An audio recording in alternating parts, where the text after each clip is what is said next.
ঈদ মুবারক, তাকাব্বালাল্লাহু মিন্না ওয়া মিনকুম আজমাইন। এ পর্যায়ে আমরা ঈদের সালাতের ব্যাপারে কিছু কথা বলবো। করোনা পরিস্থিতির কারণে গোটা বিশ্বে এখন লকডাউন চলছে, একটা ক্রাইসিস মোমেন্ট। গোটা বিশ্ববাসী এখন খুব আতঙ্কিত, গোটা বিশ্ববাসী খুব বিপদের মধ্যে আছে।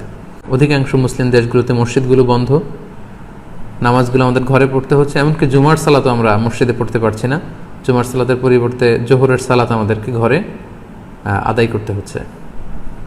এই পরিস্থিতিতে আর 2 দিন পরে আমরা ঈদ উল ফিতর উদযাপন করতে যাচ্ছি।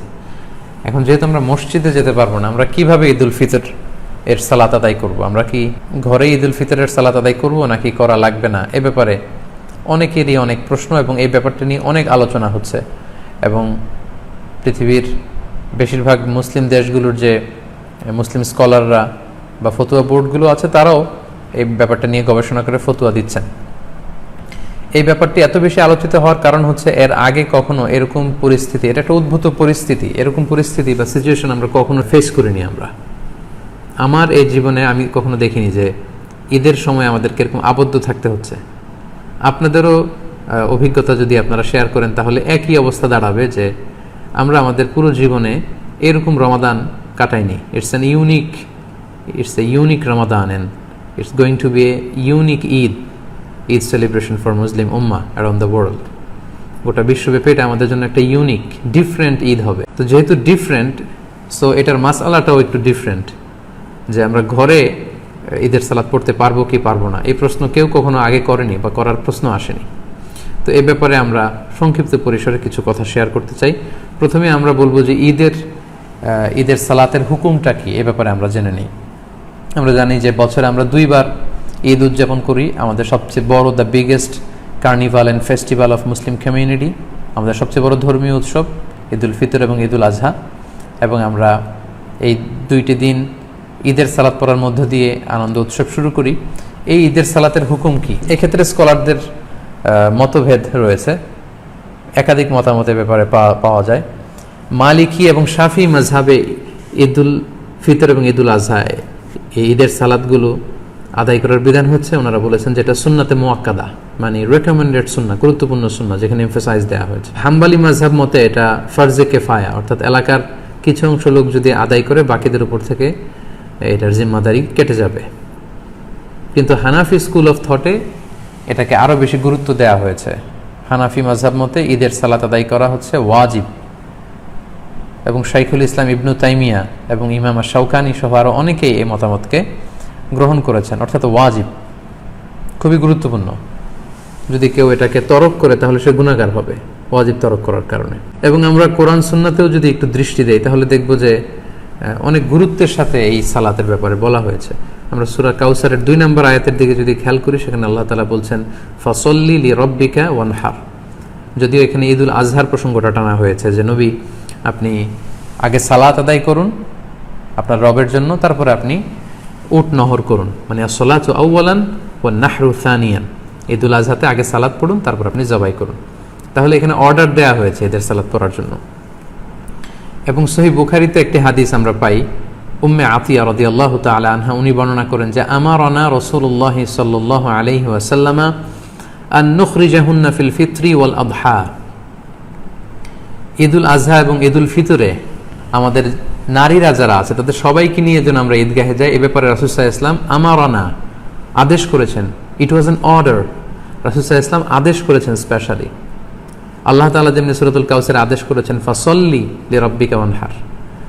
এবং সহিহ বুখারীর এই হাদিস থেকে আমরা জানি যে আমারানা, রাসূল সাল্লাল্লাহু আলাইহি ওয়াসাল্লাম আমাদেরকে আদেশ করেছেন যাতে করে আমরা আমাদের নারীদেরকে নিয়ে ঈদগাহে যাই। আল আওয়াতিক ওয়াল হুইয়াদা ওয়া যাওয়াতিল খুদুর, অর্থাৎ যুবতী নারীদেরকে, এমনকি মেনস্ট্রুয়েশনাল পিরিয়ড চলছে, যেই বোনদের মাসিক চলছে, তাদেরকেও যাতে ঈদগাহে নিয়ে যাওয়া হয়, তারাও যাতে ঈদের আনন্দ থেকে, এই বারাকা থেকে মাহরুম না হয়। ওয়া যাওয়াতিল খুদুর, এবং পর্দানসীন বা অন্দরমহলের নারীরা, অর্থাৎ কুমারী নারীরা যারা খুবই লজ্জাশীল, তাদের সবাইকে নিয়ে যাতে ঈদগাহে যাওয়া হয়। ফাআম্মাল হুইয়াদু ফায়াতাযিলনা সলাতা ওয়া ইয়াশহাদনাল খায়রা ওয়া দাআতাল মুসলিমিন। এখন যাদের পিরিয়ড চলছে, আল্লাহ রাসূল সাল্লাল্লাহু আলাইহি ওয়াসাল্লাম তাদেরকেও নিয়ে যেতে বলেছেন। এখন তারা তো পিরিয়ড চলাকালীন সময়ে তো নামাজ পড়া যায় না, কোরআন ধরা যায় না, তাওয়াফ করা যায় না, অনেক কিছু করা যায় না, তো তারা কেন যাবে? তো তিনি বললেন যে তারা যাবে, তারা যেন এই কল্যাণের সাথে শরীক হতে পারে, ঈদের আনন্দ যাতে সবাই মিলেমিশে একাকার হতে পারে, ভাগাভাগি করে নিতে পারে। ইয়াতাজিলনাল মুসাল্লা, তারা ঈদগাহে ঢুকবে না, ঈদগাহের বাইরে তারা অবস্থান করবে এবং তারা মুসলমানদের দোয়ায় শরীক হবে, এই বরকতে তারা শরীক হবে। তারপরে এক সাহাবী মহিলা অথবা উম্মে আতিয়া রাদিয়াল্লাহু তাআলা আনহা নিজেই তিনি আল্লাহ রাসূল সাল্লাল্লাহু আলাইহি ওয়াসাল্লামকে জিজ্ঞেস করলেন যে ইয়া রাসূলুল্লাহ ইহদানা লা ইয়াকুনু লাহা জিলবাব ক্বালা লিতুলবিসহা উখতুহা মিন জিলবাবিহা। উম্মে আতিয়া রাদিয়াল্লাহু তাআলা আনহা বলেন, ইয়া রাসূলুল্লাহ, আমাদের অনেক বোনদের তো পর্যাপ্ত পরিমাণে ঢোলা জামা নেই বা ওড়না নেই, তো পর্যাপ্ত ওড়না বা জামা না থাকলে আমরা কিভাবে ঈদের নামাজে শরীক হব? আল্লাহ রাসূল সাল্লাল্লাহু আলাইহি ওয়াসাল্লাম বললেন, তোমাদের অন্য বোন যাদের দুইটা ওড়না আছে তারা তাদের একটা ওড়না দিয়ে তার বোনকে হেল্প করবে, তারপরেও যেন তারা যায়। তো এই হাদিসগুলো থেকে এবং কোরআনের আয়াত থেকে আমরা বুঝতে পারলাম যে ঈদের সালাতের ব্যাপারে আল্লাহ রাসূল সাল্লাল্লাহু আলাইহি ওয়াসাল্লাম খুব বেশি গুরুত্ব আরোপ করেছেন। আমারনা, ইট ওয়াজ অ্যান অর্ডার। পাশাপাশি মুওয়াযাবাতুন নবী সাল্লাল্লাহু আলাইহি ওয়াসাল্লাম আলাইহা ওয়া আসহাবু, আল্লাহ রাসূল সাল্লাল্লাহু আলাইহি ওয়াসাল্লাম এবং সাহাবারা সব সময় ঈদের সালাত আদায় করেছেন, কখনোই ঈদের সালাতকে ওনারা তরক করতেন না। তো এগুলো থেকে বোঝা যায় কোরআন সুন্নাহর আলোকে যে ঈদের সালাতের ব্যাপারে আমাদের শরিয়া এটা খুবই গুরুত্ব আরোপ করেছে। এখন প্রসঙ্গ হচ্ছে, এই লকডাউন পিরিয়ডে যদি মসজিদ আমাদের বন্ধ থাকে, ঈদগাতে জড়ো হওয়ার সুযোগ না থাকে, আমরা ঈদের সালাত বাসায় পড়তে পারবো কিনা? আমি আগেই বলেছি এটা একটা বিশেষ পরিস্থিতির কারণে এই প্রশ্নটা বা এই মাসআলাটা আমাদের সামনে এসেছে। এর আগে সাধারণত আমরা এ জাতীয় প্রশ্নের সম্মুখীন হইনি। এটা একটা উদ্ভূত পরিস্থিতির কারণে এই কোশ্চেন সব জায়গায় রেইজ হচ্ছে।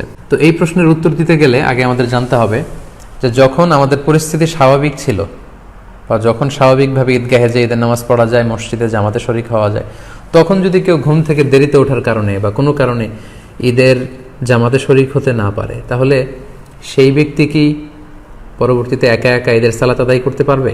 এটার উত্তরটা আমরা জেনে নিলে এই পরিস্থিতিতে আসলে আমাদের কি করা উচিত হবে এটা আমরা খুব সহজেই অনুমান করতে পারবো। ঈদের সালাত কেউ যদি মিস করে, সে একা একা বা জামাতে ঘরে এসে পড়তে পারবে কিনা, এ ব্যাপারে দুইটি মত। প্রথম মত হচ্ছে মেজরিটি স্কলারদের মত, জুমহুরুল ফুকাহা, শাফিঈ, মালিকি, হাম্বলি সহ মেজরিটি স্কলারদের মতামত হচ্ছে কেউ যদি ঈদের সালাত জামাতে পড়তে না পারে, মসজিদে যদি মিস করে, ঈদগাহে যদি মিস করে, বাসায় এসে একা একা কিংবা জামাতে সে পড়তে পারবে। এটা হচ্ছে প্রথম মত। আর দ্বিতীয় মত হচ্ছে ওলামায়ে আহনাফদের মত। হানাফি মাযহাবের মতামত হচ্ছে যে না, ঈদের সালাত যদি কেউ মিস করে কোনো কারণে, ঈদগাহে যেয়ে যদি পড়তে না পারে বা মসজিদে যেয়ে পড়তে না পারে, তাহলে তার আর ঈদের সালাত পড়া লাগবে না। কেন পড়া লাগবে না? হানাফি মাযহাবের দলিল হচ্ছে ঈদের জামাতটা এটা একটা সামাজিক ইবাদত। জুমার সালাতের ক্ষেত্রে যে সমস্ত শর্ত, ঈদের সালাতের ক্ষেত্রেও একই শর্ত, তাই এটা সামাজিকভাবে পড়তে হয়। তাই জুমার সালাত যদি কেউ মিস করে, সে যেমনি ঘরে একা একা জুমা পড়তে পারে না, তাকে আলাদাভাবে 4 রাকাত জোহর পড়ে নিতে হয়, তেমনি ঈদের সালাত কেউ মিস করলে সে বাসায় এসে আর ঈদের সালাত পড়তে পারবে না বা পড়ার প্রয়োজন নেই। এটা হচ্ছে হানাফিদের যুক্তি। সে চাইলে চাশতের নামাজ 2 রাকাত কিংবা 4 রাকাত নামাজ সে পড়ে নিতে পারে। এটা হচ্ছে হানাফি স্কুল অফ থটের অভিমত। আর মেজরিটি স্কলারদের, জমহুরুল ফুকাহা, তাদের মতামত যদি আমরা দেখি, ওনারা বলেছেন না, যদি কেউ মিস করে তাহলে ঘরে এসে সে একাকী পড়তে পারবে।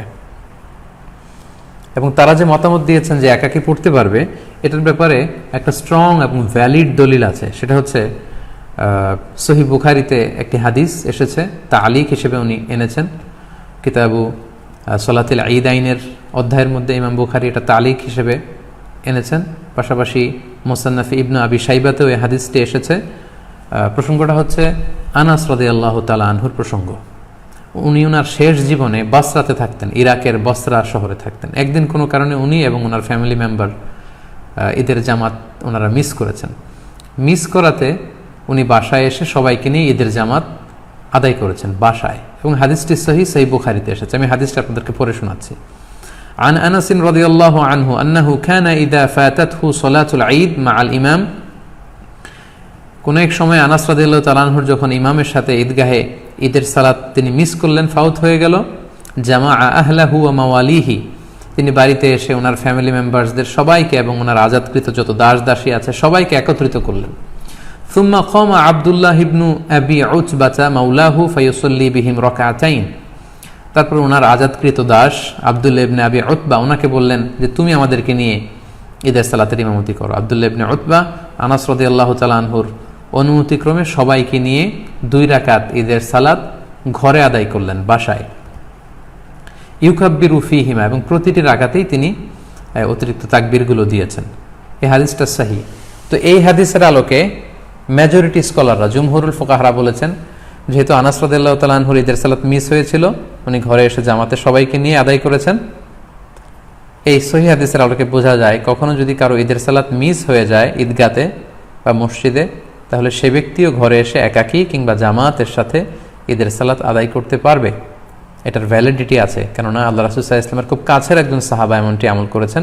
আনাস রাদিয়াল্লাহু তাআলা আনহু, যাকে বলা হয় খাদিমুর রাসূলিল্লাহ, আল্লাহ রাসূল সাল্লাল্লাহু আলাইহি ওয়াসাল্লামের খাদেম, 10 বছর তিনি আল্লাহ রাসূল সাল্লাল্লাহু আলাইহি ওয়াসাল্লামের খেদমত করেছেন। আল্লাহ রাসূল সাল্লাল্লাহু আলাইহি ওয়াসাল্লামের চিন্তা, চেতনা, অ্যাটিটিউড সম্পর্কে তিনি খুব ভালো জানতেন, এবং সেগুলোর আলোকে তিনি সিদ্ধান্ত নিয়েছেন যে মসজিদে মিস হলে এটা ঘরে পড়া যায়। এই দলিলের আলোকে মেজরিটি স্কলাররা বলেছেন পড়া যাবে। তো এখন এই লকডাউন পিরিয়ডে যেহেতু আমাদের মসজিদ বন্ধ, আমাদের অবস্থাটা অনেকটা এমনই যে আমরা ঈদগাহে যে জামাত পড়তে পারছি না। অনেকটা আনাস রাদিয়াল্লাহু তাআলা আনহুর এই ঘটনার সাথে কেয়াস করেই এখন আমাদেরকে সলিউশন খুঁজে নিতে হবে। তাহলে সলিউশনের ক্ষেত্রে 2টা দিক আমাদের দাঁড়ালো। হানাফি স্কুল অফ থট অনুযায়ী এটা একটা সামাজিক ইবাদত, এটাকে সামাজিকভাবে বড় সড় পরিসরে ঈদগাহে আদায় করতে হয়, এবং এটাতে ইজনে আম থাকতে হয়, সর্বসাধারণের প্রবেশাধিকার লাগে। এগুলো যদি না পাওয়া যায় তাহলে ঈদের সালাতের যে গুরুত্ব সেটা থাকে না, ফলে তার বাড়িতে এসে আর পড়ার দরকার নেই, 2 রাকাত 4 রাকাত নামাজ পড়ে নিলে হবে, নফল নামাজ। আর অন্যদিকে জুমহুরুল ফুকাহা, মেজরিটি স্কলারদের মতামত হচ্ছে যে না, কেউ মিস করলে বাসায় এসেও পড়তে পারবে, কেননা আনাস রাদিয়াল্লাহু তাআলা আনহু শুধু একাই পড়েননি, মুনফারিদান না, তিনি জামাতের সাথে সবাইকে নিয়ে পড়েছেন। দীর্ঘ সময়ের বিশ্লেষণ শেষে আমার ব্যক্তিগত অভিমতটুকু পেশ করতে চাই যে বর্তমানে যেহেতু এটা একটা কন্টেম্পোরারি মাসআলা, এবং আরব বিশ্ব সহ পৃথিবীর বেশিরভাগ মুসলিম দেশের যে ফতুয়া বোর্ড, ওনাদের মতামত হচ্ছে যে আপনারা যেহেতু বাইরে যে ঈদের সালাত পড়ার সুযোগ নেই, আপনারা ঘরে ঈদের সালাত আদায় করুন। যেহেতু আনাস রাদিয়াল্লাহু তাআলা আনহু এমনটি করেছেন, এবং সেটার আলোকেই আমরা এই সিদ্ধান্তে উপনীত হতে পারি যে আমরা চাইলে আমাদের ঘরে ঈদের সালাত একা একাও আদায় করতে পারবো, জামাতের সাথেও আদায় করতে পারবো। আমরা জানি যে ঈদের সালাত ঈদের দিনের আনন্দকে অনেক গুণ বাড়িয়ে দেয়। আমরা যদি ঈদের সালাত আদায় না করে এমনি নফল নামাজ বা চাশতের নামাজ 2-4 রাকাত পড়ি, ঈদের আনন্দ কিন্তু আমরা পাবো না। আমরা জানি যে ঈদের সালাতে অতিরিক্ত তাকবীর দিতে হয়, যেটা অন্য কোনো নামাজে নেই, ফলে এটা ঈদের জন্য একটা বড় আনন্দের কারণ, এবং এটা অনেক বড় একটা শেয়ার। যেহেতু সহিহ হাদিস এখানে পাওয়া যাচ্ছে এবং মেজরিটি স্কলারদের মতামত পাওয়া যাচ্ছে, সেটার আলোকে আমরা চাইলে কিন্তু ঈদের সালাত আদায় করতে পারি। তাই এই মতামতগুলোর আলোকে আমার হাম্বল সাজেশন হচ্ছে আপনারা ঘরে একাকী কিংবা জামাতে ঈদের সালাত আদায় করুন। যদি সুযোগ হয় বাসার ছাদে 4-5 জন মিলে, খুব বড় পরিসরে না হলেও 4-5 জন মিলে চাইলে আপনারা জামাতে আদায় করতে পারেন। আপনারা গোটা বিশ্বে বাংলা ভাষাভাষী যে সমস্ত ভাই বোনেরা আপনারা যেখানে আছেন, ওই দেশের নিয়মকানুন মেনে আপনাদের পরিসরে বাসার ছাদের উপরে হোক অথবা ঘরের ভেতরে হোক, আপনারা প্রতিদিন এই লকডাউনের পিরিয়ডে আমরা ফ্যামিলির সবাই মিলে যেমনি জামাতে সালাত আদায় করেছি, যেমনি আমরা বারবার ছবি শেয়ার করেছি যে বাবা যদি ইমাম হয় তাহলে ঘরে সালাতের বিধান কি, ছেলেরা পেছনে দাঁড়াবে, মেয়েরা, মারা, বোনরা পেছনে দাঁড়াবে, ঠিক একই পদ্ধতিতে আপনারা ঈদের সালাত আদায় করুন। শুধু কেরাতটা জাহারি পড়তে হবে আর অতিরিক্ত তাকবীর দিতে হবে। তো তাহলে আমরা এটাই সাজেস্ট করছি যে আপনারা ঈদের সালাত চাইলে ঘরে পড়তে পারেন, একা একাও পড়তে পারেন, ফাদদান আও জামাআতান। সেক্ষেত্রে আপনাদেরকে জানিয়ে রাখি, ঈদের সালাতে কোনো আজান দেয়া লাগে না, কোনো একামত দেয়া লাগে না, 2 রাকাত এবং আওয়াজ করে কেরাত পড়তে হয়। ফজরের 2 রাকাতে আমরা যেমনি আওয়াজ করে কেরাত পড়ি, আপনি আওয়াজ করে কেরাত পড়বেন, এবং অতিরিক্ত কিছু তাকবীর দেয়া লাগে, এবং এই নামাজের শেষে খুতবা দেয়া লাগবে না। যেহেতু খুতবা দিবে ইমাম সাহেব সকলের উদ্দেশ্য করে, তো ঘরে যেহেতু আমরা করলে সেই প্রসঙ্গটা আসছে না, তাই আমাদের খুতবা দেয়া লাগবে না। আমরা জানি যে ঈদে অতিরিক্ত তাকবীর দিতে হয়। হানাফি মাযহাব মতে আমরা 6টা অতিরিক্ত তাকবীর দেই, প্রথম রাকাতে অতিরিক্ত 3টা, দ্বিতীয় রাকাতে 3টা। শাফি মাযহাবে অতিরিক্ত 12টি তাকবীর দেওয়া হয়, প্রথম রাকাতে 7টি, দ্বিতীয় রাকাতে 5টি। হাম্বালি আর মালিকি মাযহাবে 11টি অতিরিক্ত তাকবীর দেওয়া হয়, প্রথম রাকাতে 6টি, দ্বিতীয় রাকাতে 5টি। তো আমাদের বাংলা ভাষাভাষী যারা বাংলাদেশে, আমরা যেহেতু বেশিরভাগ হানাফি মাযহাবের অনুসারী, সো এক্ষেত্রে এবং এটার তাকবীরের সংখ্যাও কম এবং সবগুলো পদ্ধতি যেহেতু সহিহ হাদিস দ্বারা সাব্যস্ত, তাহলে আমরা 6 তাকবীরের এটাকে সাজেস্ট করতে পারি। এটা হিসাব রাখতে একটু সুবিধা হবে আমাদের। ঈদের সালাতের পদ্ধতি আমি আগেই বলেছি, 2 রাকাত। আপনি যদি 6 তাকবীরের সাথে আদায় করেন, আমরা যারা করি 6 তাকবীরের সাথে, সেটার পদ্ধতিটা হবে এমন, তাকবীরে তাহরিমা আল্লাহু আকবার বলে আপনি সানা পড়বেন। সানা পড়ে কেরাত পড়ার আগে আপনি অতিরিক্ত 3টা তাকবীর দিবেন, আল্লাহু আকবার আল্লাহু আকবার আল্লাহু আকবার। 3টা তাকবীর দেওয়ার পরে আপনি সূরা ফাতিহা পড়বেন, অন্য একটা সূরা পড়বেন, তারপর রুকু করবেন, সিজদা করে দ্বিতীয় রাকাতের জন্য দাঁড়িয়ে আপনি কেরাত পড়ে ফেলবেন আগে, অর্থাৎ সূরা ফাতিহা এবং অন্য একটা সূরা পড়ে ফেলবেন। রুকুতে যাওয়ার আগে আপনি অতিরিক্ত 3টি তাকবীর দিবেন, আল্লাহু আকবার আল্লাহু আকবার আল্লাহু আকবার, এবং চতুর্থ তাকবীর দিয়ে আপনি রুকুতে যাবেন। এভাবে 6টি অতিরিক্ত তাকবীর দেওয়ার মধ্য দিয়ে কিন্তু আমরা খুব সহজেই আমাদের বাসায় ঈদের সালাত আদায় করতে পারবো, এবং ঈদের সালাত আদায় শেষে আমাদের খুতবা দেওয়ার কোনো প্রয়োজন নেই। সম্মানিত শুধু আশা করছি এই লকডাউন পিরিয়ডে কিভাবে আমরা ঈদের সালাত আদায় করব এ ব্যাপারে সম্যক একটি ধারণা আপনারা পেয়েছেন। আপনারা লাইভটি শেয়ার করুন যাতে করে অন্যান্যরা উপকৃত হতে পারে। ঈদ মোবারক, তাকাব্বালাল্লাহু মিন্না ওয়া মিনকুম আজমাইন। আসসালামু আলাইকুম ওয়া রাহমাতুল্লাহি ওয়া বারাকাতুহু।